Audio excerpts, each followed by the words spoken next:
What's up, guys, and welcome back to the Chris and Tim podcast of number 40. We got up to number 40. Chris, how you doing today? Doing pretty well. Good deal. I hope everybody's having a good week. It's how was your week, Chris? Horrible. Oh, really? Yeah. What up, HCTR? Let's go. Glenn, Yunkin, 1, Terry, McCawful, 2, holding that L. In other words, people care about their kids. What in the world are you talking about? What up, Andrea?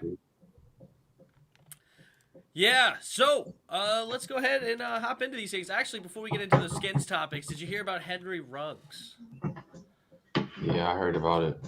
getting released by the Raiders, going 156 miles an hour, and apparently is not doing too well, and also the people that he hit not doing too well. So hopefully things get better for him. But yeah, very sad, and he already got released by the Raiders. So hopefully he gets his life straight. But anyway, all right, let's go ahead and hop into these Redskins topics. Montez Sweat out for 4 to 6 weeks with a broken jaw. What do you think about that, Chris? I don't care. You don't care?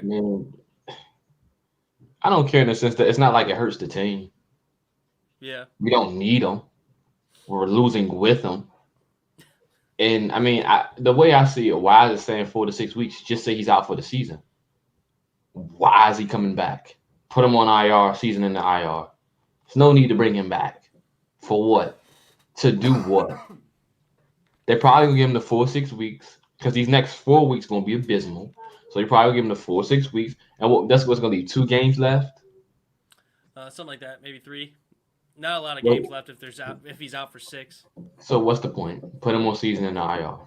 It's not people making out a big deal. It's just a big loss. No, it's not. We losing. It's not. It'd be a big loss if we were winning and we had a winning record. We're losing, so it doesn't matter. Well, I guess the overall point of because I'm sure there's a lot of fans that are they just watch the team for fun. They're not really deep into it. They think, hey, last year we were 2-7 and we went on a run and made the playoffs, right? Maybe we could do something and things will turn around, and so a lot of people might be saying that wow, this hurts our chances to make our comeback. We're gonna go on a run and end up being 11-6, right, by the end of the year. It's over. Yeah, I agree, and that was the question I was going to ask. Is the season over? And I think I said it was over last week, or even maybe the week before that, and I don't have much to change on that. We don't have a franchise quarterback. Our defense is just abysmal, especially in the secondary, and I don't really want to hear people talk about, oh, our defense has gotten better, our defense has gotten better. Just because not as many points have been put on the board, it does not mean the defense has gotten better, okay? They're still allowing super long drives. They're allowing points on opening drives. It's bad over here in Washington. But, yeah, I agree also I was surprised that he was out 4 to 6 weeks when I heard that he was a broken jaw. I didn't think that a broken jaw would put you out that long. I'm just thinking you don't use your jaw to play football, but apparently it's a very serious injury that you need to you need to rest it to not re-injure it, I guess, or have continuous problems throughout your life. So I was surprised by that. But yeah, so there's no hope in this season for you. Oh no. Ron Rivera can dress it up by all you want. I was in Carolina, and we kind of started to get on the roll late in the year. No, you can try to dress it up. It's over. We as fans know it's over. Yeah, we get some guys back. I believe it will help. We was losing with the guys that we had when they were healthy. So what's the difference with them get back? It doesn't matter. De'Ami Brown, we get him back for what? He's not developed. Logan, we get him back for what exactly? To do what exactly? We're not going anywhere. What would you bring a Curtis back for? That's for what? Eric Flowers probably out for the year. Chase Rubier out for the year. Yep. Montez basically out for the year. Curtis Samuel been out for the year. I mean, what's the point? Like, what are you trying to accomplish by winning? First off, you're not beating Tampa, so you're 2-7. So let's get it. And Christian McCaffrey comes back after that, so you're losing to the Panthers. So now you 2-8. Then I think you got the Raiders. You're 2-9. I mean, so what's the point? What's And the then we point? got Come on. Dallas, right? I think. Then you got Dallas. You're 2-10.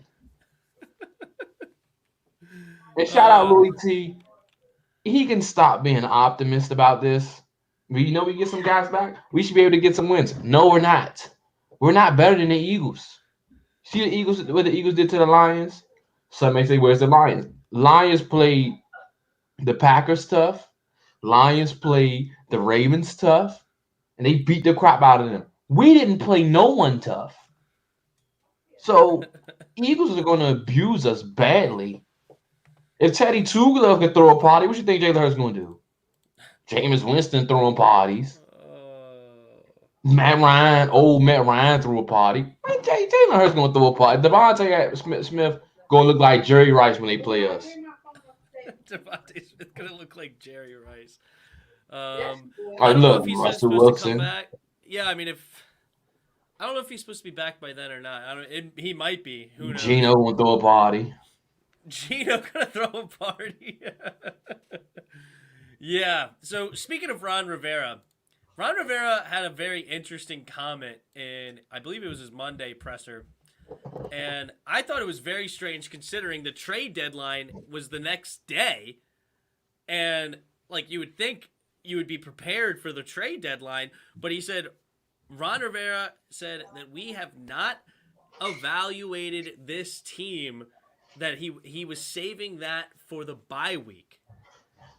Well, if you don't evaluate it, how do you know what you need and like what maybe could be out there to be able to trade, or how do you get prepared going in? And he's basically the GM of this team. Like, it's a coach centrist, centered around the coach team. Did you take anything from those comments? Were you surprised by them, or do you think that's a reasonable thing for a coach? It's not reasonable. First off, you know what the team needed before. You just didn't care to add it to the team. You said we need to add things through the draft. We didn't. He knew we needed to add things because all he says is we want to make sure we have everything in place. You knew we didn't have anything in place. And my whole thing with Landon Collins, if you move Landon Collins week 1, Landon Collins would be having an all-pro year if you moved him to linebacker week 1. His trade value would have shot up completely. Then you trade him. But you want to move him to linebacker. He has his best game. Well, let's trade Landon Collins now. That's dumb. You should have put him there to begin with, then traded him. That's how you do it. Mm-hmm. But, I mean, what do you evaluate? You make mid-season changes. Okay, we're going to move Landon Collins to linebacker. Why is that the only move you made? Bob McCain is not good. I told you that. Will Jack, you got him playing more zone rather than man. You knew that. You knew he wasn't his man corner. I mean zone corner. Mm-hmm. You got Jamin playing middle linebacker. You trying to make him a middle linebacker, which he's not. Mm-hmm. You had Bostic out there. You knew Bostic was terrible, but you said, "Oh well, it's not warranted." If we see this, you cannot tell me that he doesn't see this. He sees that Scott Turner is inconsistent in situational play calling. He sees that Jack Del Rio has Chase Young and Montez Sweat out in the zone playing coverage. He sees this. Oh, you're literally down there. You're at the game. You should evaluate it. We can literally evaluate the game like looking at it on TV. You are there. You are there, and you're supposed to be watching the film exactly. every week and getting ready for these things. How do you not like? I need to evaluate. That is a very odd thing to say. I have to imagine he just said that so he didn't even have to answer any more questions about it. Because I can't. Because as you just said, that's impossible. It's impossible that he hasn't evaluated this team week 8 of the season, going into week 9. That it's just not feasible to be that way. It's insane. Like, you already at least made a change with Landon to linebacker, so you evaluated something to make that move. So it makes no sense why he would say that, but definitely a very odd thing to say in your presser. But, all right, on to the trade deadline, which was uneventful for Washington football team. No moves were made in this trade deadline, but you brought it up. Rumors of Landon being traded. Are you glad that he wasn't, or did you wish that a deal got done? Glad he wasn't. Glad he We wasn't. need him. We needed a linebacker. For what? We needed a linebacker. You want him as a future linebacker now? I want him as a future linebacker. That's what I want. I want him to stay. I want him to stay at linebacker. He's great at it. $16 million a year? I don't care. If he's going to play the way he's playing now for the entire season, he's worth it. First off, he's a top 5 paid linebacker now. The way he plays, how about you teach that to Jamin? That's how Jamin Davis is supposed to be playing, like Landon Collins playing right now. Teach that to Jamin. Now, I think I said this on Protect Show. I think Landon requested a trade because they moved him. But I don't think they wanted to put that out. I think Landon requested a trade that he be traded because we moved him linebacker.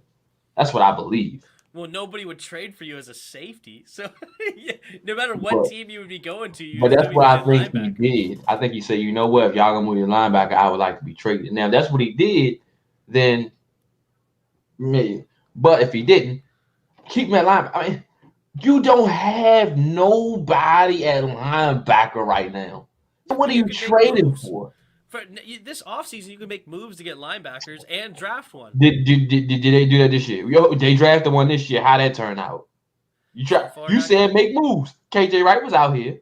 Denzel Perryman was out here. Even Hassan Reddick, he's mostly an edge. But that's why I wanted to get rid of Landon Collins. It's not because, like, obviously I don't trust this front office whatsoever. I hated the Martin Mayhew and the Marty Herney selections at GM from the get-go, okay? Like, I still can't believe people talk about Martin Mayhew's 2011 draft as if it was a great draft when he drafted a punter in the 5th round. And then what do we do this year in our draft? We trade our 5th round pick from next year to move up to get a long snapper.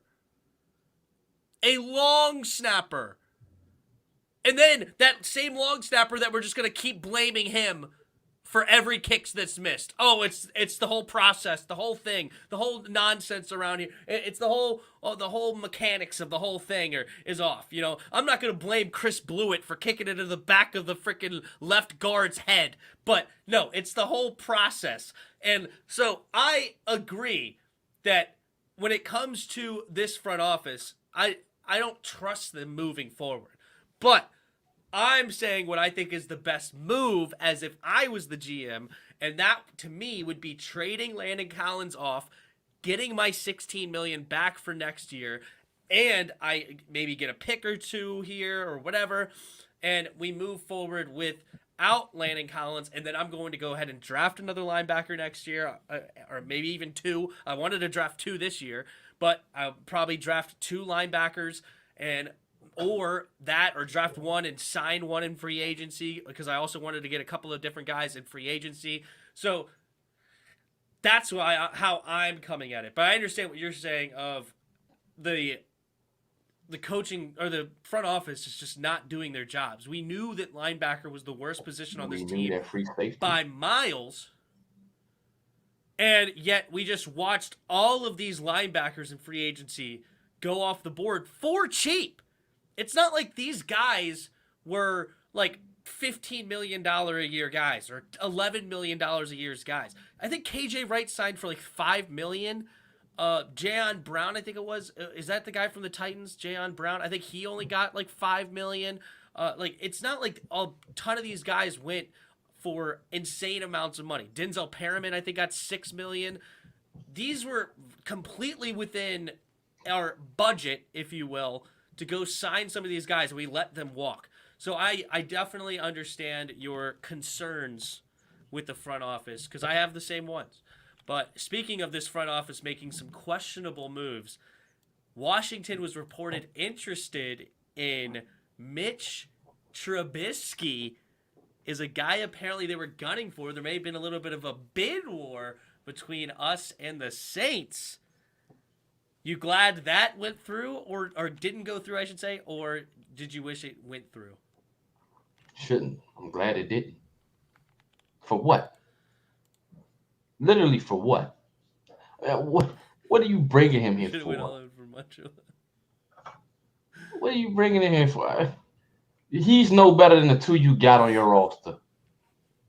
I think he's probably better than what we got. It's not saying much, but I think he's probably a little bit better.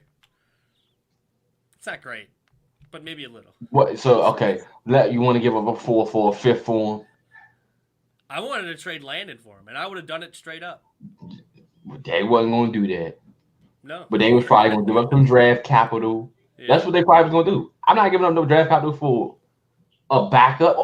What is up with us? Just we went into the offseason and we literally signed 3 backups. Uh-huh.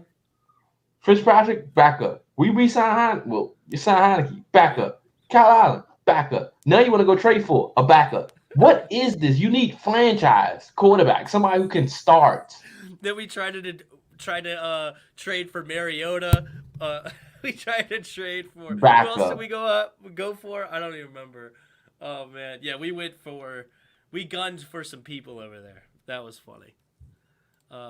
What's up? We keep talking about all this stuff, and Ron is too proud and won't do anything unless he deems it okay, or if he feels pressured, he's the ultimate decision maker. Yeah, which honestly I'm fine with. Like, honestly, I'm not. You shouldn't be a head coach if you don't have conviction in what you are doing. Like, a lot of people are saying he's stubborn in this way. Find me a head coach that's not stubborn. Find me a head coach. You don't think Bill Belichick's stubborn? You don't think Kyle Shanahan's stubborn? You don't think any coach out there is going to be stubborn? Some has the right to be. He doesn't have the right to be. At some point, part of developing and growing, this is just in life, and even on the field, you have to know when what you're doing isn't working. And you have to be man enough to admit what I'm doing is not working. I need to try something different. Mm-hmm. He's not willing to do that. So until that happens, there will be no growth here because he wants everything done in his way. But his way does not work. That's simple. Well, dude, is that completely fair? Because he did eventually make the kicking move. He did eventually make the Landon and linebacker. The kicking move should have been made last year. I understand when he literally lost 3 games because of the kicker.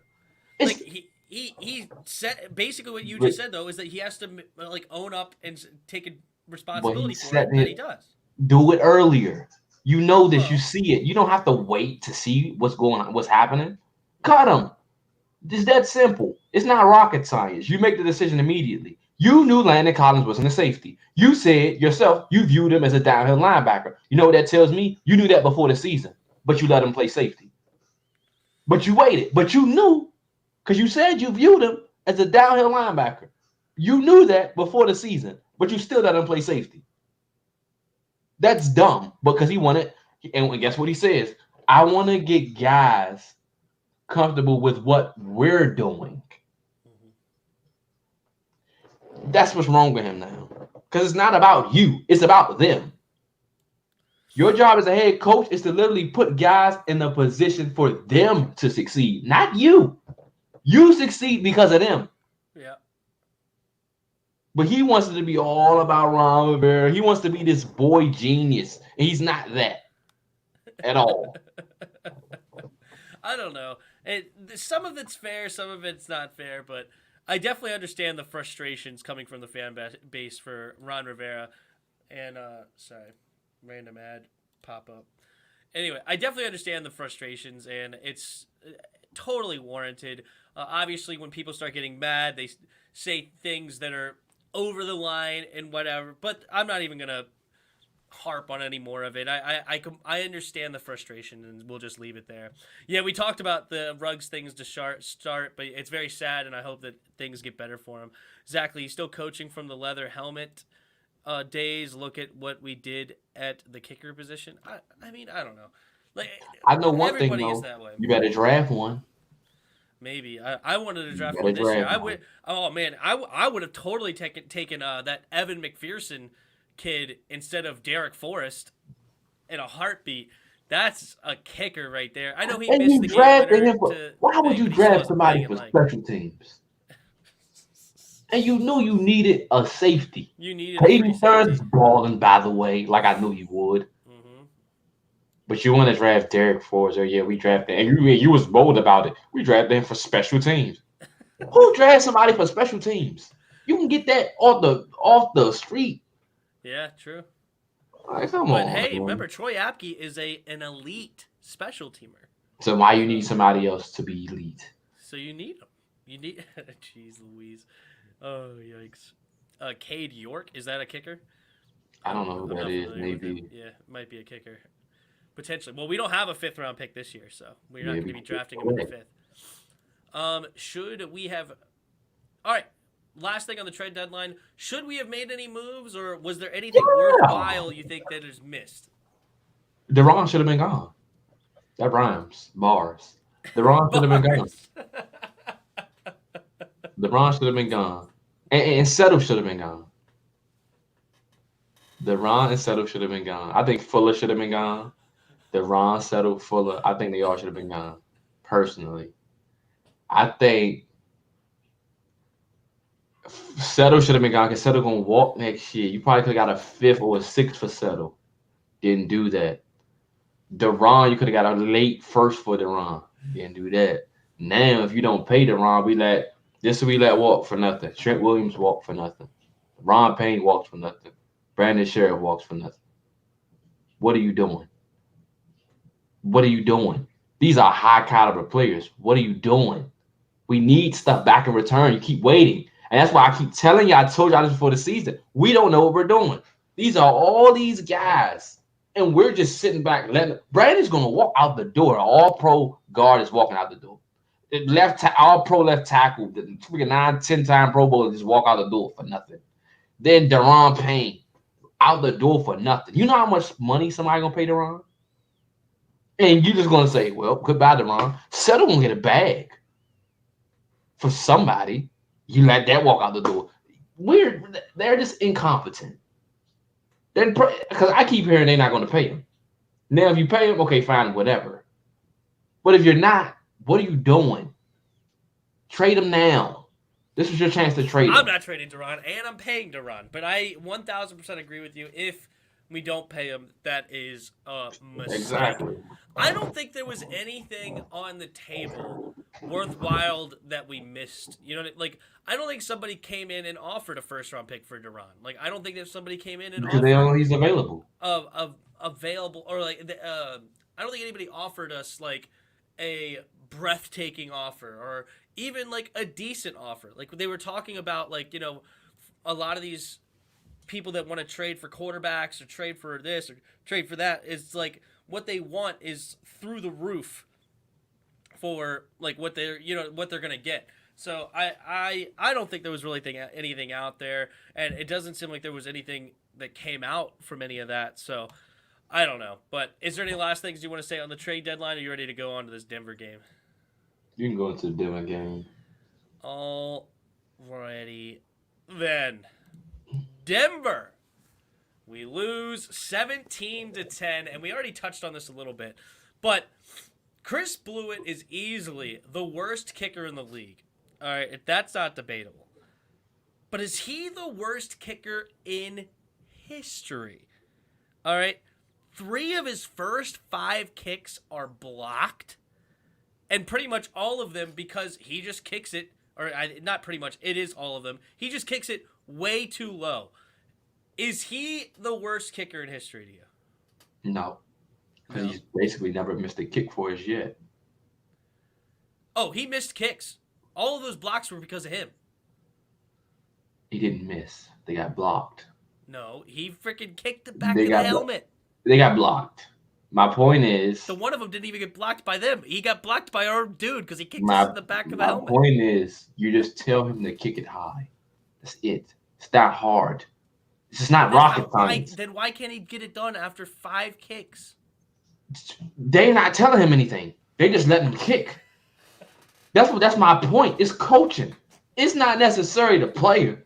You're going out there. You're visually. I'm seeing sorry. him If you're a kicker that needs to be told to kick it over the line, you might be the worst kicker in history. No. Tell him kick it high. It's that simple. Say, blew it. I need you to kick the ball higher. Practice kicking the ball higher. That's all we need you to do. And once he does that, he'll be fine. Okay. So you think you still believe in Blewett? Yeah, I do. He hit a 52-yarder. Yeah, 52, 53. And then all his jumps is down the middle. All you have to do is freaking kick it the ball higher. If I have to literally tell you that, that's the only thing I have to tell you. Just practice that for a week. You got it.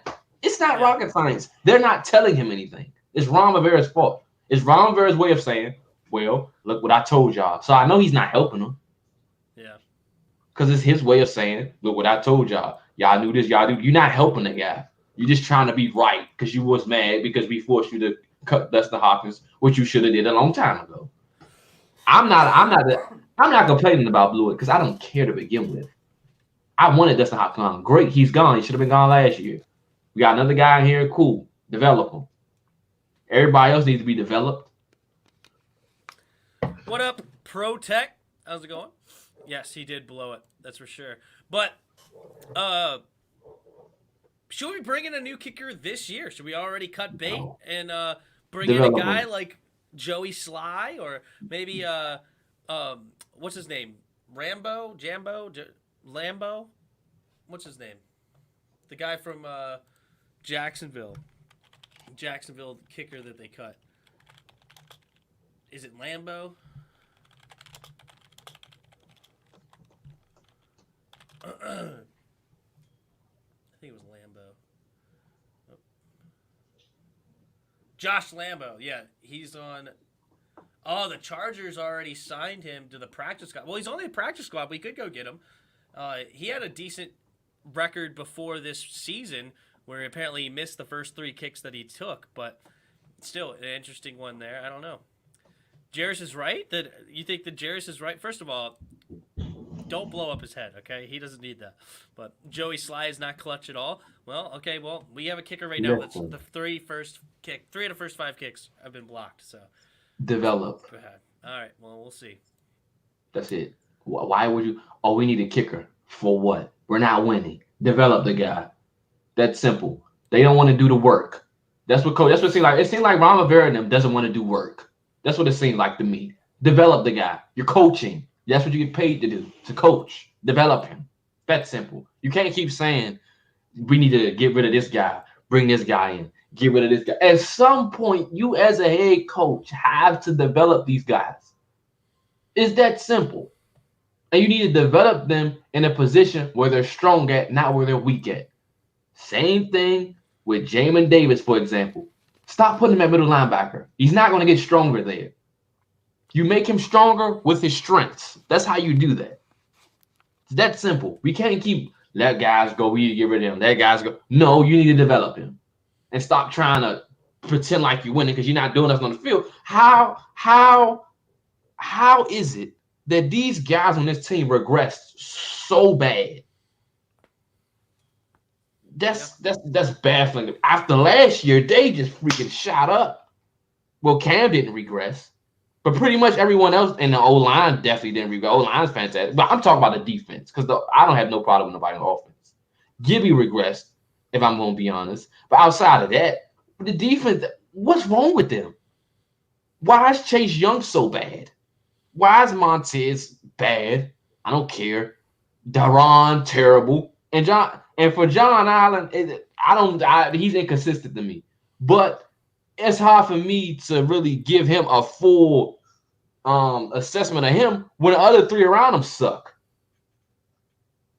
And then the linebacker, Cole looks terrible. We know what John Bostic is. I don't even know if he regressed. How you regress and you just at your lowest? Like, come on, man. It's James Smith Williams. He didn't regress. He got better, but it just doesn't make me sense. That lets me know that you're not coaching. if these guys regress to 2-8, Yeah. you're not coaching. You're not. So, as far as the defense is concerned, right now, the secondary is unbelievably bad. And that includes the linebackers. Like the back seven, if you will, are so bad that literally I went through and watched all the film. There was not like I can't even really recall a time where we rushed 4 and the ball was not out within 2.5 seconds. Like the ball is out that quick where the defensive line doesn't even have a chance to get there. And then there's other times we rushed 4 and then the routes took a little bit more time to develop, but they stayed in and max protected. So they had 7 blockers against 4 rushers, which then it also again becomes hard to get to the quarterback. And you would like the secondary because if there's 7 blockers and the quarterback, that's 8. That means you only have 3 guys out there to cover, and you have 7 dudes to do it. And we can't cover anybody because they just find an open man. And even though they only scored 17 points, they still had long sustained drives. Remember, their kicker missed a 53-yard kick, which is unusual for him as well. So, they could have easily got to 20, which would have been par for the course for this defense because this is the first time we held a team under 20 points. But what I'm looking at is Jack Del Rio's play calling, because you talk about situation play calling all the time, and I 1,000% agree. This is 2 weeks in a row that you call on a extremely important down Chase Young in coverage. That's on 4th and 3 last week, and then this week is 3rd and 8. You put Chase Young in coverage. Literally, everybody knows a 3rd and 8 and longer is the money down. That's where defensive ends make their money. Pin your ears back and get after the quarterback. And instead, you have this quote-unquote generational talent, and you put him out there in coverage. And then he actually was on mic'd up this past week. I don't know if you saw that, but and in the mic'd up session, he goes, all I knew is I wasn't getting juked. That's why he slowed down, because he refused to get posterized, basically, by the receiver out there, whoever it was. I think it was Judy. He was like, I ain't getting juked. You can run right by me if you want, but I ain't getting juked, is basically what he said. And I'm like, you shouldn't even have been out there. So how mad can I really be? I mean, I would like you to just attack and go get it, because even if he has to juke and slow down, that allows the cavalry to come in behind you. But you shouldn't have been there. So how mad can I possibly be when I know there's no reason for number 99 to be out there in the flats? He should just be going after the quarterback in that scenario. Now, he is much better in the run game, which most of our pretty much all our defensive linemen are this year, which we did hold them to basically just at 4 yards a carry, and they didn't run roughshod over us. But the main problem with our defense is that we can't cover a soul. I mean, Benjamin St. Juice had a play where he got eaten up by the play action. Like, he just had a slight hesitation, and that just left, I think it was Sutton, just gone on the crossing route, the deep crosser, which he then, and we almost got the sack, because I think it was Curl, maybe, was like literally diving at the quarterback, and he slings it out there, and the dude's open by 5 yards because of that slight hesitation for St. Juice. St. Juice, again, earlier on that 3rd and 3, I think it was, never got his hands on the receiver at all to, hurt the timing of that route, and it's a beautiful dime by Teddy Bridgewater, because he also lets him go right by him, and Bobby McCain was single high. No way that he was going to get there on basically a sideline route. Like, that needed to be covered by St. Juice because it was man-to-man. But anyway, it was just, and that, I'm picking on St. Juice, but you could basically go down the line and say a lot of the same things, especially if you go to past games. Kendall Fuller, garbage. William Jackson can't cover anybody. Danny Johnson is meh at best. It's Bobby McCain is terrible. He's not a good free safety by any stretch. Of course, Landon can't cover anybody. And you mentioned Cole Holcomb and Jamin Davis. I mean, they basically get lost, especially in zone. There's just no play recognition at all of where the receivers are trying to get to. They just stand in the zone and don't move. We saw more of that on tape. Yeah, the defense is just really, really bad. And it's really just in the secondary because I truly believe if you give us Denver's secondary, our defensive line would be the best in the league because they would actually have time to get anywhere. Even if it wasn't Well, Chase they have Young. a great coach. Well, they also have a great Vic secondary. Fangio. Vic Yeah, Fangio. I don't know if I would call him a great head coach, but or another one I'm like talking even about for say defense. He's defensive minded yeah, well, because but they also just have a good secondary, right? And then also, of course, because if who put it together? you're You saying do that like they realize put it together he and like drafted two safeties, and he already had Kareem Jackson and Justin Simmons, and drafted Patrick Surtain, and brought in Kyle Fuller, and brought in Ronald Darby. That's a head coach, and that's a yeah, defensive minded coach that wants to strengthen his team. We didn't do any of that. We you brought know in they had William that Jackson and put him in the Callahan zone. dude, the Callahan guy that And ended up being great. Callahan, Yeah, they loaded. What we got? Bobby McCain, Will Jack, Kendall Fuller, and we ain't had no depth at corner anyway. I mean, McTyer was a beast for a little bit, but he was hurt. yeah. Then he got hurt, season ending. We need to just go ahead and put in the Shazier Everett. I You would wouldn't even bring mind back Jimmy reading. Moreland. No, I'm good. No, I'm good on that. All right, so that's the defensive side of the ball. Let's go ahead and move on to the offensive side of the ball. You want me to go first? You got thoughts? You can go ahead. All right, the offense is garbage. We only got 10 points, and Disagree. it's bad. Okay, for many reasons, but two primary reasons, and it is Scott Turner and it's Taylor Heineke. Like it's both of those things. Either one of those individually could hurt your offense, but them together is like the double whammy that really destroys your offense. Now, number one, we'll go with the play calling because everybody likes to hate on the play calling. So again, I went through the whole film and I watched every offensive play, and I don't think there was time I was watching the film where I said, "Man, Terry got open on that play, and Heineke missed him." You know, like he tried to throw it to him, but I'm talking about like Heineke missed him as in he didn't even throw it. Right? There was times they threw it to him that they didn't get there. Like the screen pass, that tunnel screen looked like that was going to go the distance. There was a slant pass that they ran for Terry. They got batted down at the line that Terry he would have had to make made a tough catch, but who knows where he would have gotten to. But for the most part, I don't even blame Terry for not getting open. It's just the routes that he's running are easy to cover. It's like simple, deep crossing routes where there's no double moves. There's no essential like good route running needed. It's just easy, simple routes or drag routes or He go was open on a routes. lot of drag routes.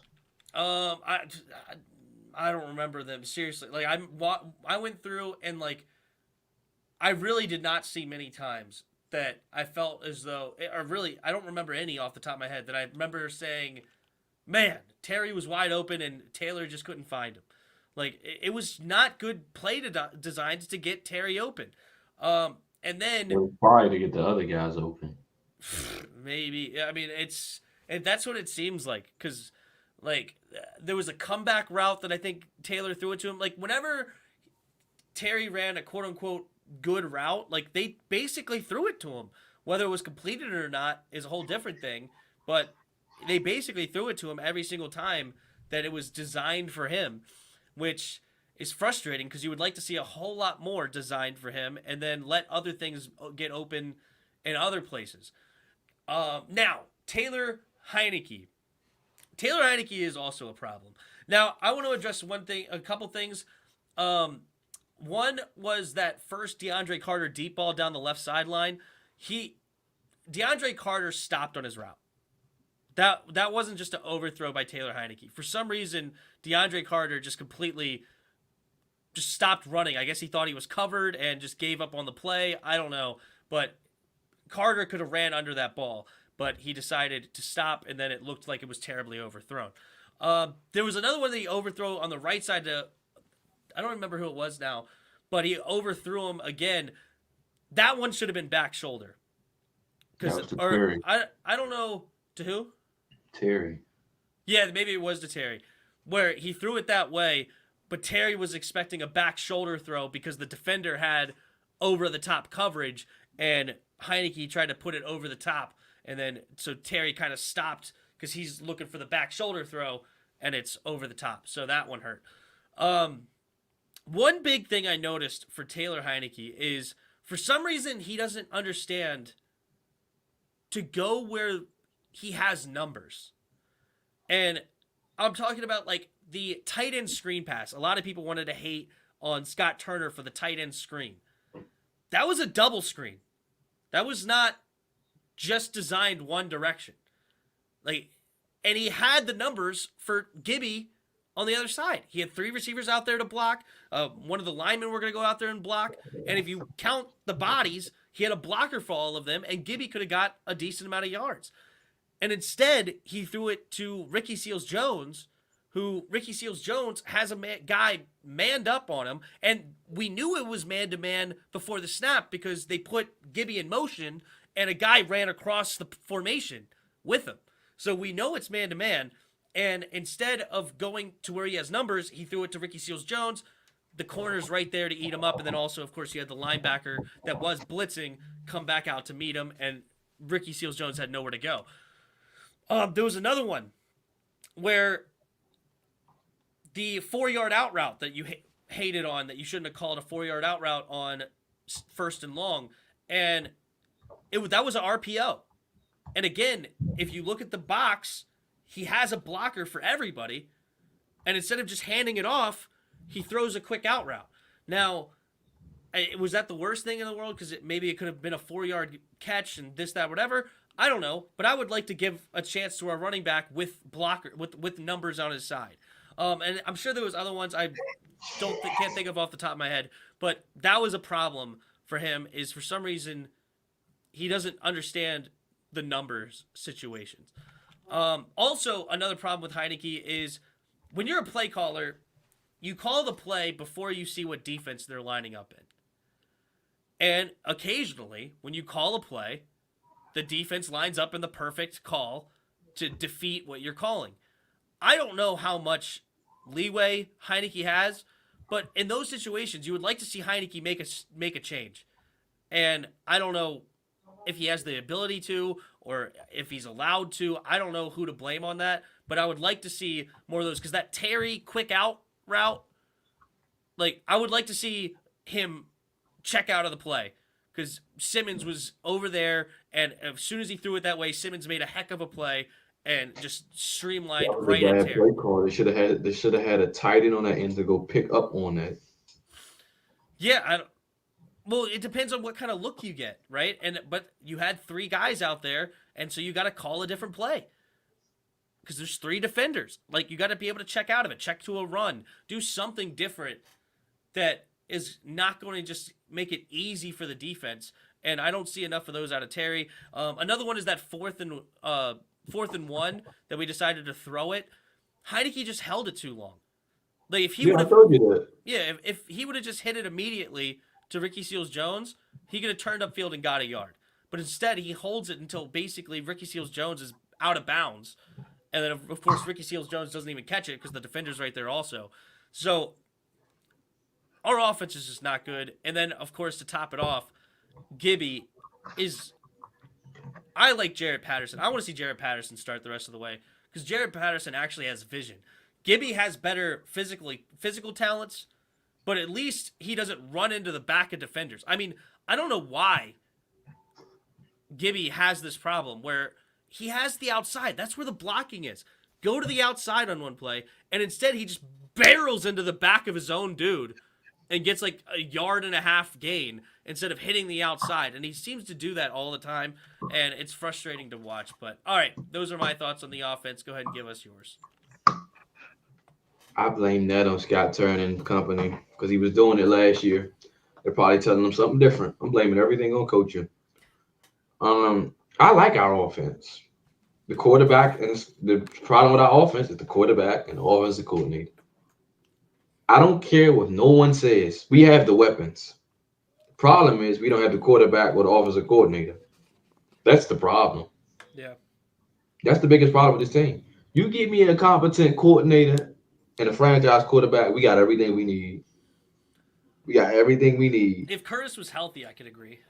And Logan. If Curtis and Logan were healthy, I can agree. That's what I'm talking about. I'm saying even without them, you seeing Dax Milne. I'm sorry. You seeing Dax Milne ball. You seeing DeAndre Carter ball. Terry is Terry. You seeing Ricky Seals Jones. You got players. And if you have all those guys healthy and come together, DeAndre Carter basically looks like Curtis Samuel. He runs the same plays. When Curtis goes out, bring in him. You know what that'll do to a defense? Dax Milne, like I said, I feel like he could be an Adam Thielen. He gets open all the time. He just gets open. You got weapons. You got Ricky Seals Jones, who I told y'all should be. I said Ricky Seals Jones is good. I like Ricky Seals, and he's proven to be that number 2, that tight end 2. J.D. McKissick, you got running, you got everything. The problem is offensive coordinator and the quarterback. That's the problem. That's the problem. And we don't have. I think it's mainly quarterback because I still think that Scott Turner, if he had a competent quarterback that knew how to read a defense and everything, like I feel like this could get better because, as I said, like you're not gonna like some play calls because the defense is in the perfect position when you call it. It's just like Madden. Like if Madden didn't have the ability to hot route, if Madden didn't have the ability to audible, like that would suck because if they just called the great defense, then there's nothing you could do about it. Maybe you're hoping that the QB scrambles right away because there's nowhere to go with the football. Or, man, I have to run the ball right up the middle in an 8-man box because I already called the play. Like, I can't check out of it. And this is what I'm talking about. Sometimes he calls a play that I would like Heineke to be able to check out of because the defense is lined up. He doesn't have free reign. And that's why we need a better I quarterback. keep telling you this. He doesn't have free reign. It's their fault. It's the coaching staff's fault. If Heineke, I'm going to say it again. I mean, he audibled for that J.D. McKissick touchdown run against the Giants. And you see how well we play, right? He had free reign. Whenever he has free reign to do whatever he wants, whether a fan like him or not, he balls. When you don't, he looks like how he looks on Sunday. It's them. I don't think it's him. That's why I say I still can't give him a real assessment. They took it away from it? That's what they're doing. You don't see differences between the Atlanta game and the Giants game. They let him do whatever the heck he wanted. And look what happened. They boxed him in. Now look at him. That's not who he is. Yeah, what do you want him to do? I don't know if they changed. Even and you want to say their game plan was to keep him in the pocket. Does it tell Heineke we know he doesn't give a crap. He's going to figure out a way to get out of it. He's literally just confined there because they're telling him to stay there. It's them. It's them. It's literally them. Let him run a 40 yards back and throw it up in the air for grabs. 9 times out of 10, it's going to happen. He's going to make a play out of it. But you keep telling them, I felt like they took this approach. Don't lose the game. And he tried to just go out there and not lose the game. And that's exactly what we played to not lose. Just manage the game. It's the Broncos. Manage the game. And that's exactly the kind of game they called. Instead of going out there like the Atlanta game when that was a must-win game and it's letting it rip. And look at all the big plays. Give him free reign, then I'm on Team Roger then. Get me on Team Roger. Just run I formation the whole time. Maybe just run it up the middles. Maybe some pitch plays, some play actions. Just do it because you may as well. And just give him a run play and give him a pass play. And and then he could get 1-1-1-1-1-1-1, and that'll be the run play this time, or 2-2-2-2-2-2-2, and that's the pass play, and then they run it. Just give him a run play and a pass play, and simple 1 or 2, and that's the play we're running once we get up to the line, and let's go. We'll do it from there because we can't run this style offense without a quarterback being able to check, because you're not. It's not going to be good enough in any situation. Like if you see any kind of game, if you have no ability to check, you're But you gotta screwed have confidence in with the that guy. defense. Yeah, I don't know. If there is a silver lining to a sucking, it's got to be a lot more into basketball and hockey.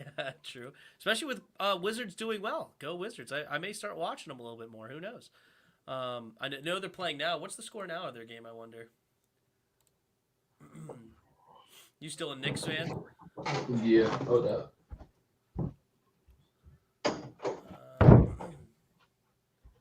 The Wizards are currently down by 9 in the fourth quarter to Toronto. So they're currently not having that good of a start or that good of a game. Let's see here. What does Harrell have? Yeah, Harrell. Wow, Harrell only has 11 points. I guess that's not too bad, but what's Bradley Beal? Bradley Beal, he's shooting just under 50%, 2 for 4 from 3. Yeah, they're shooting as a team abysmally from 3. Good grief, 7 for 25, 28%. And then the Raptors are shooting nearly 41% from 3. So, yeah, that would be the difference in the game. What in the world? Anyway, all right, enough about basketball. All right, let's go ahead and go around the NFC East for a minute. All right, so we have the New York Giants Monday night. They played Kansas City tough, but they end up going down 20-17 to KC. They moved to 2-6, so they're in last place. Eagles right now dismantled the Lions 44-6. Absolutely crushed them. They move up to 3-5, second place in the division. And Dallas finds a way to beat Kirk Cousins and the Vikings with Cooper Rush. And Cooper Rush had some dimes in that game, but the best throw of that game was probably from the receiver, Cedric Wilson. Did you see that cannon of an arm he had? Nope. Oh, you didn't see that one? Oh, man, he threw it better than Taylor Heineke did. Jeez Louise. Anyway, so how do you see this NFC East shaping out? What do you think about the NFC East? Oh, we finishing last. Eagles will be in second and Giants will be in third. And then Dallas. What do you think Dallas's final record is going to be? Who knows? I was 13-4 or something like that. Oh, you think they're going to finish off real strong? You like Dallas this year now, huh? No, I don't like them. They just play trash teams. Play trash So, I teams. mean, I don't know what you want me to do. They play trash teams. So, good for them. They play us twice. That's 2 wins.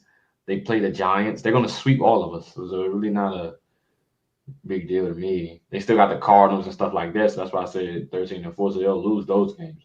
But they're sweeping the whole division. We're not doing nothing.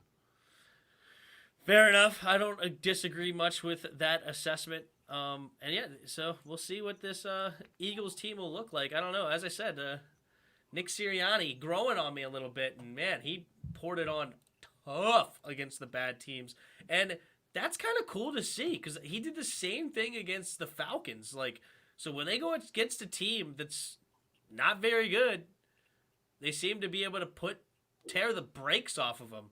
Instead of just, beating them barely.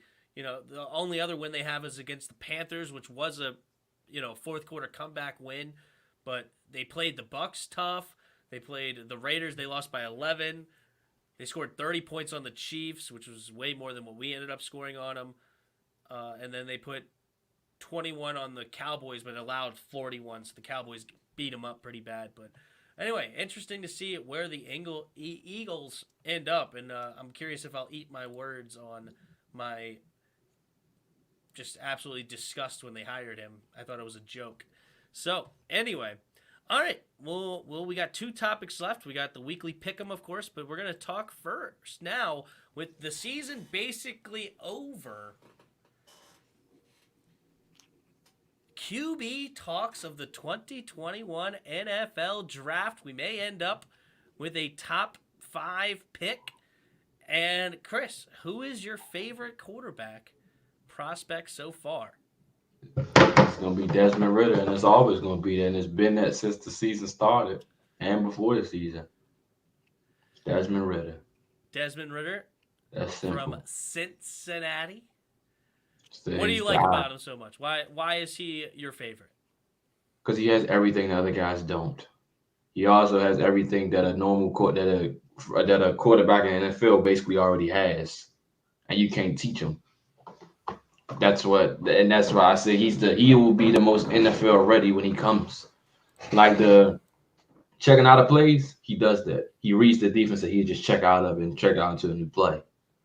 I've seen him. If he throws an interception, he's not rattled by it. He's just gonna come right back and just go down the field and score a touchdown. If he's having a bad game and his team is down, he'll march his team right down that drive and get a touchdown. That's the making of a franchise quarterback. Regardless of how the game's going, you need him to go make that play, make that drive. He's going to drive right down the field, go make it. It doesn't bother him. He's competitive. He has a Tom Brady kind of competitiveness to him. He'll get in your face. He's nasty at times, but he's still a calm guy. And he's everything. He has a strong arm, big arm. He's mobile. He's clutch. He's played in the moments. He knows how to handle winning. He never gets too down. He holds himself accountable. He's a leader in the locker room. He can be an extension of a head coach. He's everything you want. And I don't have to teach the other guys. I have to teach that. They haven't played in the moments. They don't know situational. I can't make this throw right now. I can't do this. I can't do that. He knows that. They don't. I don't have to teach him that. He has things you can't teach. That's why I like him so much. And the only problem with him is really I say it's repetition because it's like a jump shot. If your mechanic is off one time, is it. That's why you repeatedly do it so that get the muscle memory. That's what he needs. He needs reps. But when you look at from top to bottom how he throws it, it's beautiful from top to bottom. But he needs to get more rep. He needs to tweak here, tweak there within his mechanics. Outside of that, once you give that to him, it's over. It's just over. He has it already, and that's what I like. I don't want to. He's not a project. The other guys are.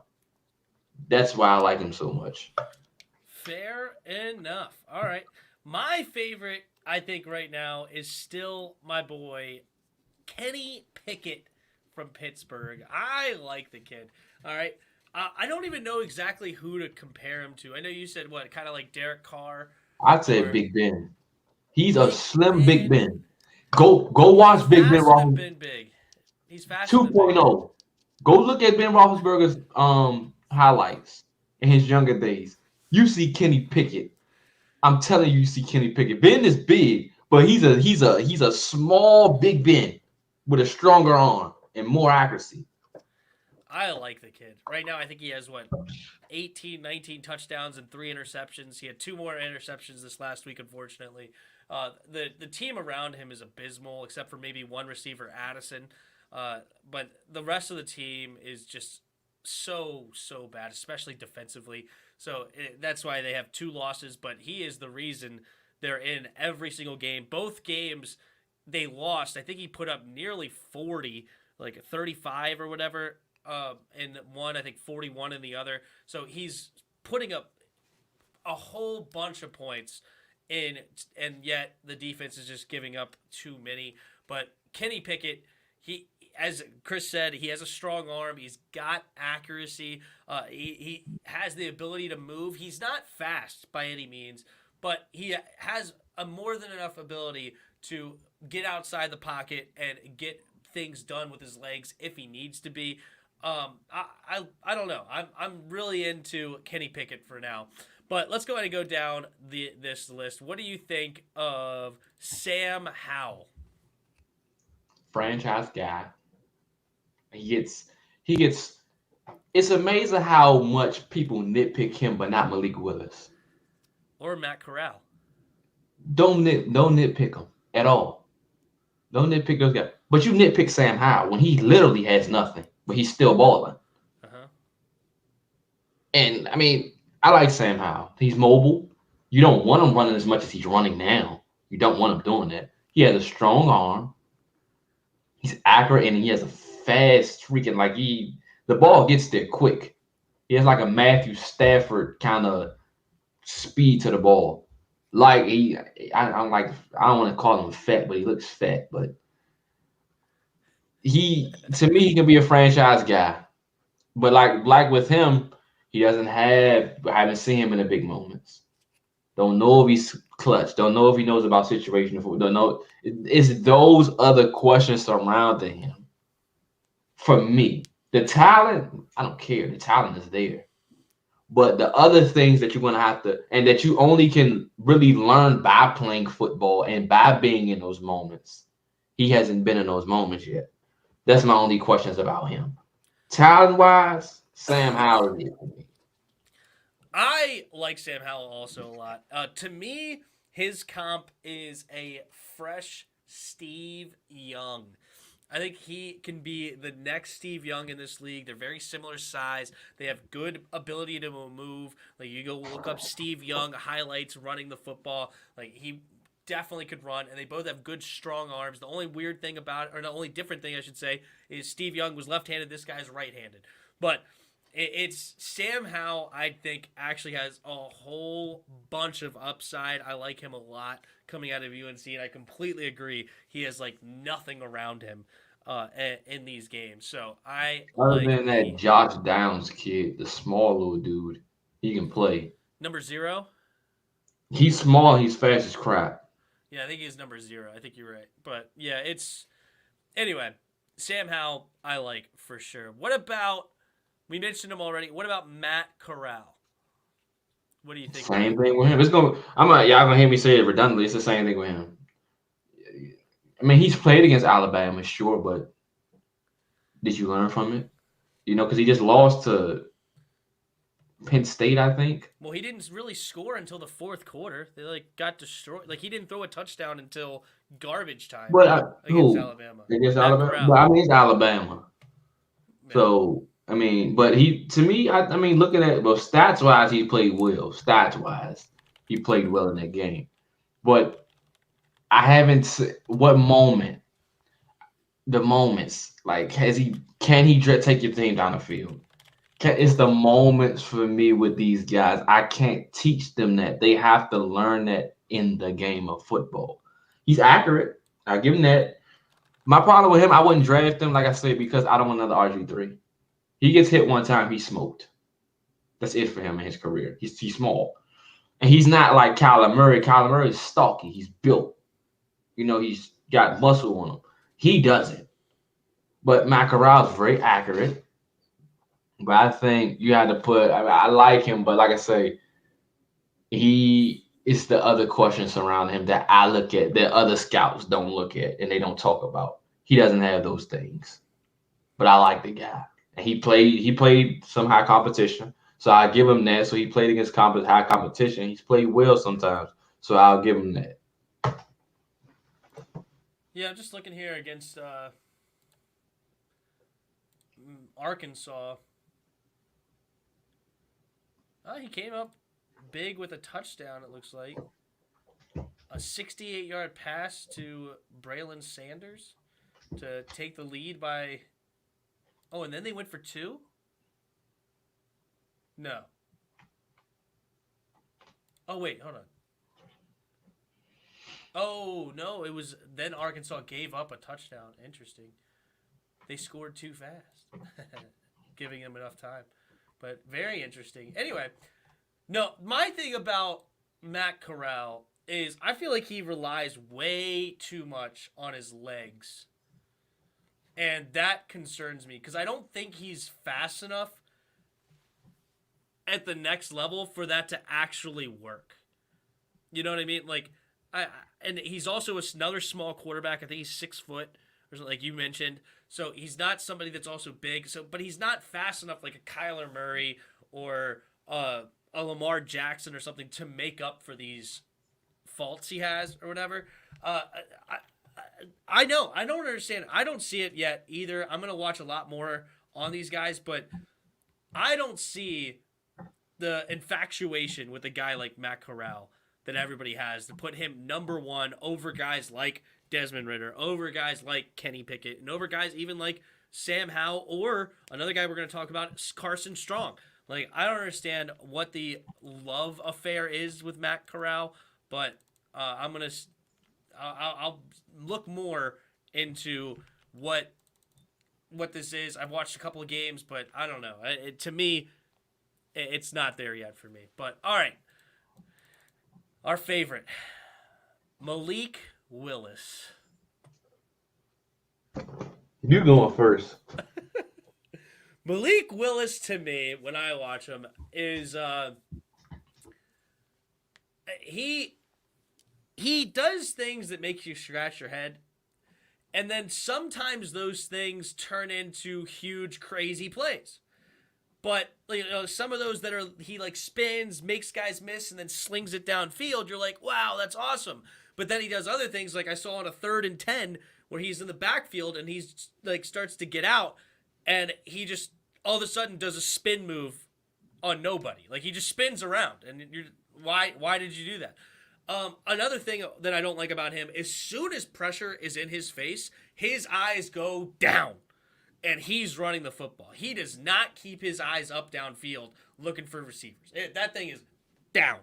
And maybe once he avoids the pressure, then he'll put his eyes back up, but it's not like he has to get far away from those guys. So that's something I don't really like. I'm waiting. I got to see what his 40 time is. I think he looks fast, probably because he's playing at Liberty, and the guys around him are not going to be as fast as like D1. He is D1, but you know what I'm talking about, like Power 5 conferences. So I view Malik Willis as a guy like Tyler Huntley for the Ravens. Like, I do not understand why people want to put this guy at number 1 on the list. Again, he's a smaller dude, like 6 foot, 6'1". He's not the biggest guy in the world, but he does a lot of weird things in that pocket that are truly concerning for me. So I am not interested at this moment in a Malik Willis, and I similar to Matt Corral, I don't know why this guy is such a high prospect, and I think he is going to tank big time when draft day truly actually comes around. So what is your thoughts on I Malik don't think Willis? he's going to tank. I really don't. People just pushing him. I don't. I. He's not top 5 in my quarterbacks at all. Like you talking about, he'll like spin around and just throw the ball up in the air and make an amazing play. You're not going to get. You're doing that against teams worse than your team, and you play for Liberty, so that's not spectacular to me. You're doing it against them.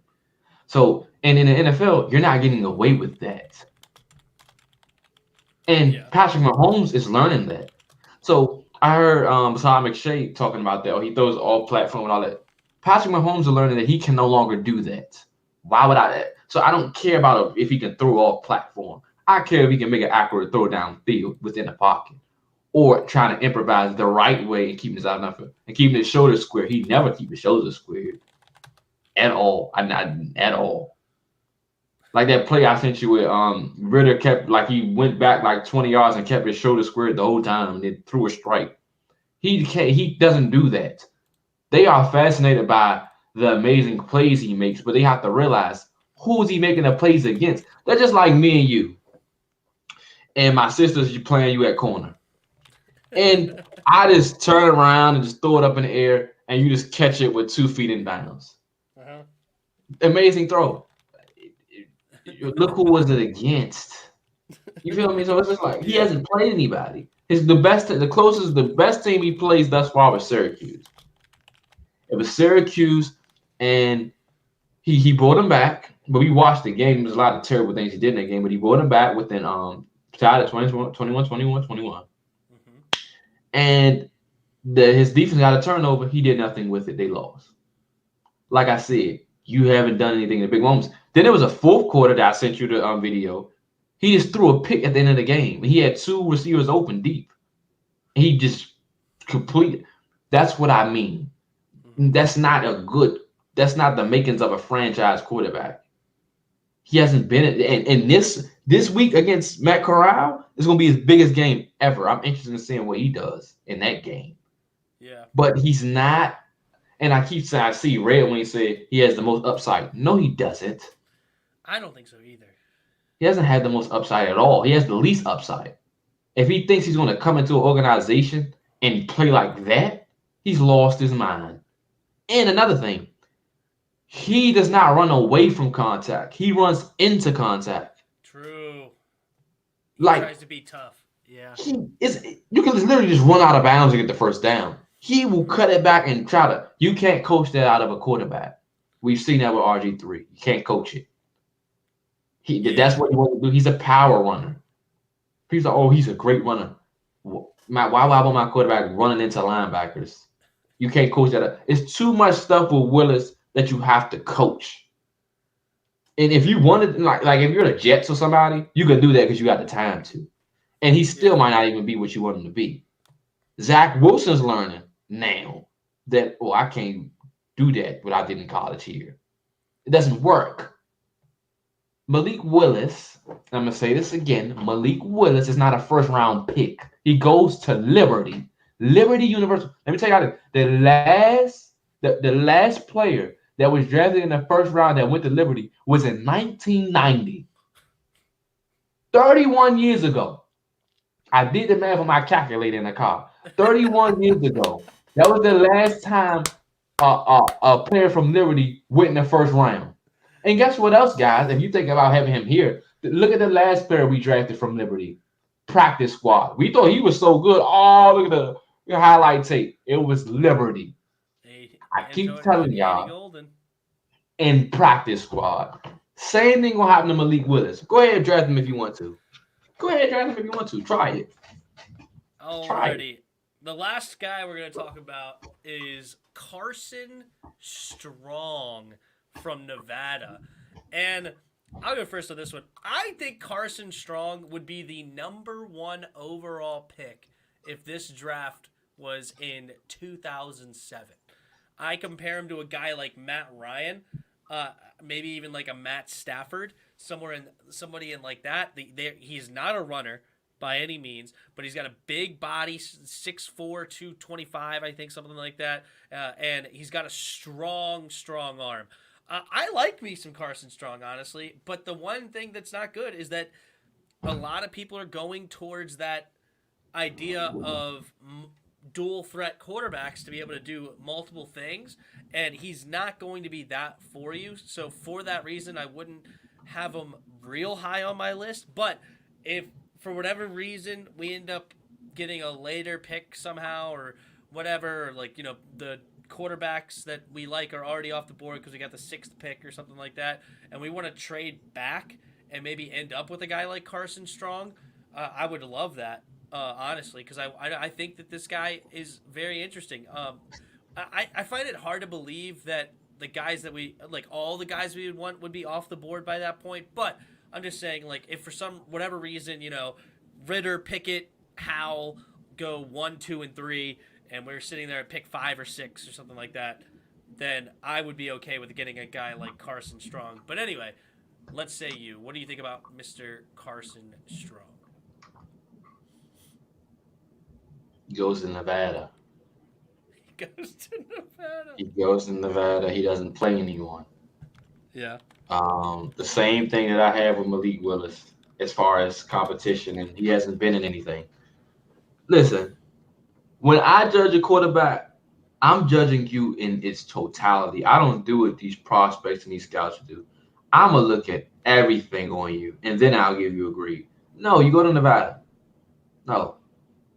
Guys like that are 3 to 4 year projects. Zach Wilson, I told y'all what was going to happen to him when he came. I said he's going to suck his first year because you haven't played anyone. You haven't played no real competition. What does he look like? He sucks. I'm not saying I think Zach Wilson is going to be good. I think the whole but he's not. sucks, But he's not good now. He makes a lot of mistakes even when he does have protection because he hasn't seen certain things before. Same problem with Strong. And if you can't move in this league, you're not Tom Brady. If you can't move in this league, you need to learn how to read the defense. Yeah. And if you can't read the defense, then there's no point. You have to learn how to read the defense. Now, Matthew Stafford might be a good comp, but I mean, Matthew Stafford knows how to read the defense, and he can move a little bit within the pocket, kind of. But Carson Strong. If you say that Matt Stafford can move, then I would say Carson Strong can move. I'm not saying that he's literally like, you know, the biggest stat. They're not going to run for 15, 10, 20 yards. Yeah, they're not guys that are going to shock you with your legs or anything like that. They probably have a little bit more mobility. Like, I bet he runs like a 4.9 40. Like, he doesn't run like the freaking Tom Brady 5-point forever or something like that, but it's not going to be like a 4.7 even, or even a low 4.8. I bet he runs like a 4.9 40-yard dash, and it's not going to be the prettiest thing you've ever seen. I agree. I'm cautious. Like I say, I'm not a fan of him. I don't want him here personally. And if it was some kind of scenario with Pickett, Ritter, Howe, Corral, all these guys were gone, I'm not drafting any one of these guys. Oh, I'm drafting this guy. If I'm drafting a quarterback. I don't care if it's Malik Willis. I'm drafting a quarterback this year. I'll just take it. Oh, I am drafting a quarterback. And I'm then having a young quarterback on this team. I don't. Even I'm just saying. None of these guys move the needle for me late. Yeah, we'll see who else is out there. I know Grayson McCall is a guy I haven't looked into yet. I think he's going to go back because, technically speaking, he's actually ranked to go number 1 off the board next year. So, I mean, I think personally he should be in the first round this year, but they're not going to give him that kind of, praise at all. So, I think he should go back and be the number 1 overall pick next year, and he'll be worth it because next year's quarterbacks, that dude from Clemson is terrible. You know what? This is actually kind of a cool little topic here. Let's take a look here. Football playoff rankings. I know you sent me a picture of this earlier, and I wanted to see what they got. So there's the AP 25. See, first rankings of 2021. All right, so the college football playoffs, the committee put their first rankings out yesterday, and Georgia, Alabama, Michigan State, Oregon are the top 4 according to the committee, and that means Ohio State and Cincinnati are number 5 and 6, and then Oklahoma, who's 9-0 currently, is sitting at number 8. Are you surprised by the committee's choices of where these teams sit, and do you disagree with any of them? Yeah, I agree with Georgia. I disagree with Alabama. They lost to Texas A&M. I think Alabama's there just for popularity reasons. Really, I just think that's stupid. They're just there for popularity reasons. Oregon should not be there because they're not better than us. Who's that? Michigan State? They're not better than us, but if you would have put them there, fine. And Ohio State. They just beat Michigan, who was ranked number 6. So that put them high. And then Oregon just beat Ohio State, who was ranked number 3. But, yeah, I see what you're saying. I think that Oklahoma should be in the conversation because Oklahoma is 9-0. And I think Cincinnati should be in there. I would put both of those teams in the top 4 for now over Michigan State and Oregon. I still think Alabama is a top 4 team in the nation. Like, I understand that they didn't play particularly well against A&M, but they absolutely shut down a team like Matt Corral. With Ole Miss with Matt Corral, they're still a really good football team. But I think that Michigan State, even though they got a big win, Oregon, they got a big win. I think that Oklahoma and Cincinnati should be there 3 and 4. Oklahoma, if you watch Oklahoma games, they shouldn't be in because they almost lose all of them. And they're always down in all of them. And one of them, they almost got blown out. So they barely win games. It's not like when you see 9-0, oh no, that's not a good 9-0. These are bad teams almost whooping them. That's why they're not up there. Because they're like, okay, they made y'all. The quarterback change. Like Spencer Rattler wasn't what they thought that he was, but Williams is playing better. But they have 2 ranked opponents coming down the stretch, and if they end up winning, and they have 3 games left, if they win those 2 ranked opponents, then they're definitely in the conversation or in the college playoff. If they go undefeated, I think they're in the college playoffs easily. Cincinnati is the scary one, though. the fact that they're at number 6 already is very concerning because they have a weak schedule coming down the stretch. They need to blow out teams like 55-7 if they want to have a chance to go into that top 4. Because if the committee is not already impressed with them now, there ain't going to be they're not going to be a whole lot of opportunities for them to be impressed with them. We deserve to be in the playoffs. We deserve it. We earned it. And these little stupid little teams that's in here, who wants to see Georgia, Alabama? I don't. Who wants to see Oregon versus Ohio State? Or Oregon gonna get smashed. We want to see. Well, I want to see a rematch between Cincinnati and Georgia. That's what I want to see. That to me is interesting. Alabama with Bryce Young. I don't care about that. I want to see the Cincinnati Bearcats versus Georgia. That's what I want to see. Not Georgia versus Alabama. We all know who will win. Oregon versus the AP agrees with me. You were saying I was wrong, but AP has Oklahoma at number 4. Wait a minute, Michigan State is undefeated also? Mm-hmm. Ooh. I didn't realize they were undefeated. I thought they had a loss for some reason. And they just beat the number 6 ranked Michigan and give them their only loss. I might have to reevaluate. Michigan State might actually be worthy of being in there. Ooh, it's going to be tough. Then, yeah, screw Alabama. Move them out. Have the 4 undefeated teams in there. I think Oregon got a loss. Even though I think Alabama is better than them. Oregon got a loss. I think. Yeah, Oregon has a loss, yes.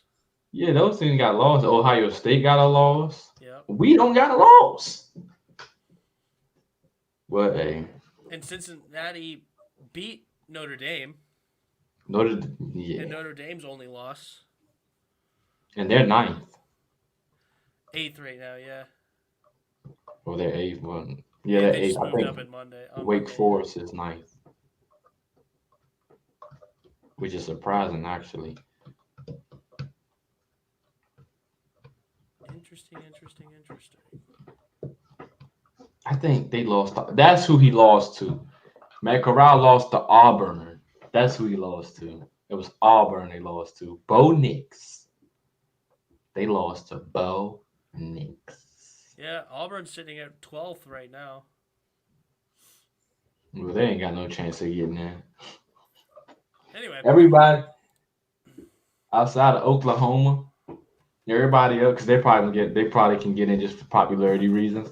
Everybody on down, they got no chance. From 7 to whatever. But my Bearcats getting in. Oh, Mark Kearns is saying Alabama's going to lose to Auburn. That'd be interesting. Yeah, if they get another loss, they're out for sure. Tim, the Kansas game happened when Williams was starting. Oh, when Oklahoma almost lost to Kansas? Well, they didn't, though. That's another thing. Plus, Alabama is going to lose at Auburn. Interesting.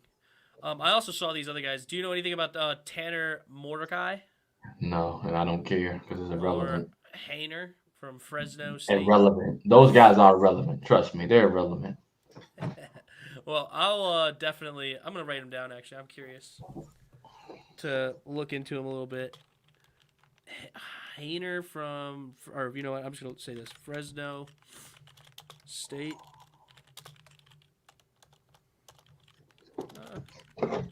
Fresno State and SMU quarterbacks. All right.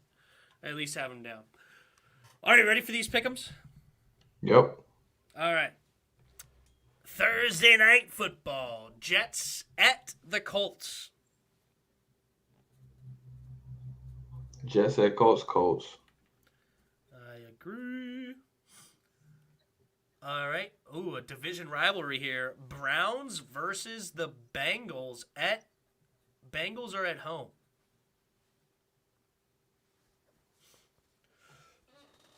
You going first. I already wrote it down. Okay. Who is it? Bengals.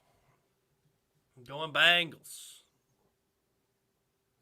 I'm gonna go Bengals too.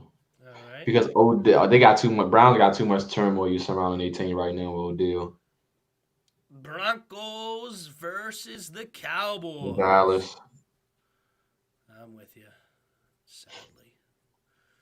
All right. Here's a dumpster fire. Texans versus the Dolphins. Dolphins. I'm with you.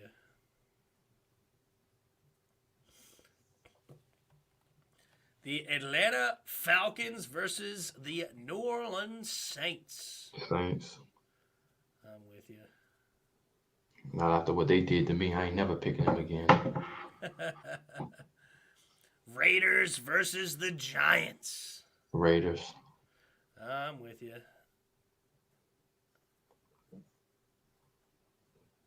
All right. Patriots versus the Panthers. Mac man. I'm going Panthers. I'm going the Mac man. The Mac man. I'll go Panthers. Bills versus Jaguars. Jacksonville Bills. I think I'm picking them. You lost your mind. Hey, it's at Jacksonville. They got a home field advantage. All right. We got Vikings versus the Ravens. Baltimore. I'm with you.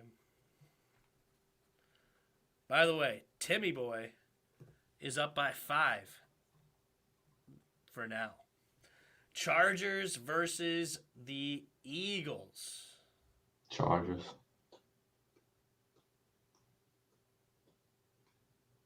I'm going the Eagles with an upset. A shocker. I'm going the Eagles with a shocking upset here. It's going to tick off the Chargers. Packers versus Chiefs with no Aaron Rodgers. Chiefs at home.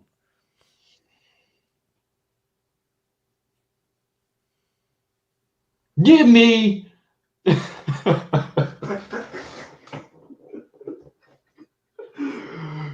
me Jordan Love.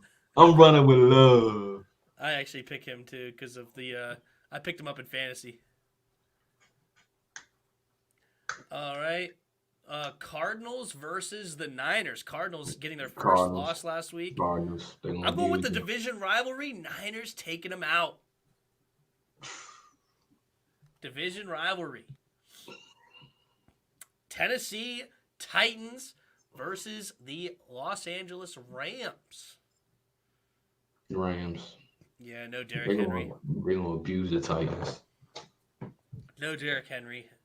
All right, Monday Night Football. Bears going to Pittsburgh to face the Steelers. Chicago Steelers.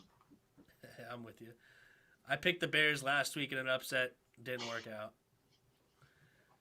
They kind of played them tough, though. That was interesting. But no, I got the Steelers as well. They're sitting at 4-3. All right, cool. Well, we got a couple of games different. We got... Who was it? I got the Panthers. You got the Patriots. The Mac man. Yeah. I got the Eagles. You got the Chargers. That would be a massive upset, too. Massive upset.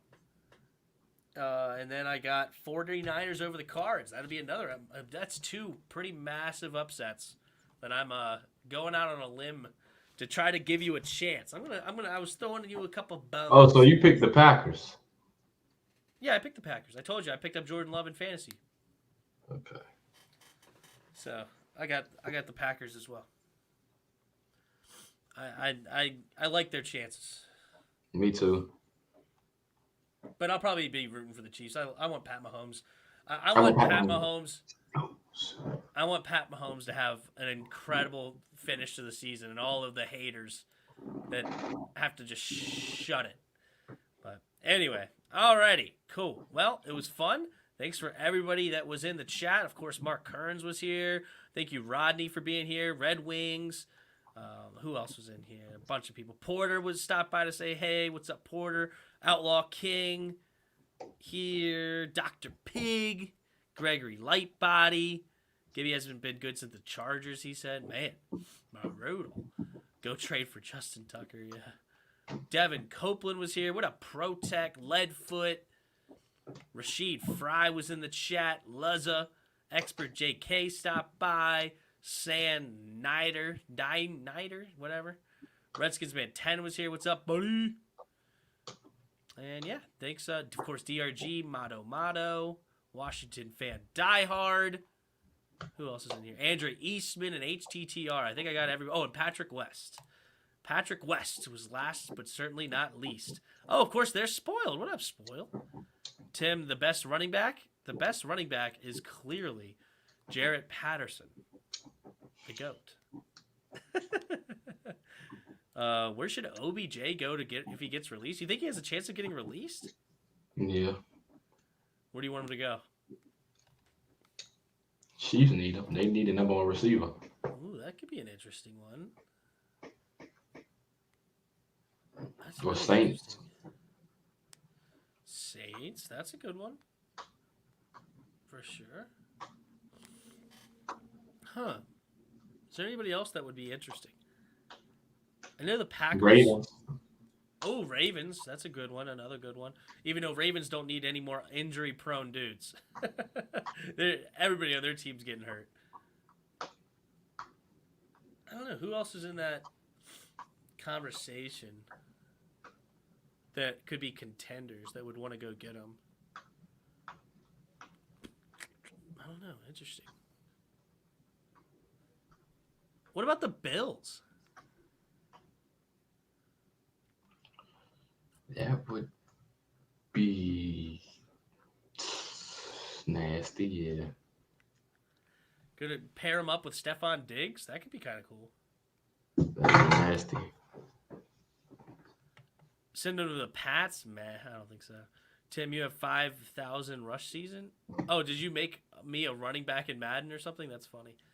But cool. All right. Well, thanks, everybody, for being here. We're going to get out of here. Another episode in the books, and we'll be back next week. You know what? I'm going to talk to you after the show anyway. All right, guys. Until next time. See ya!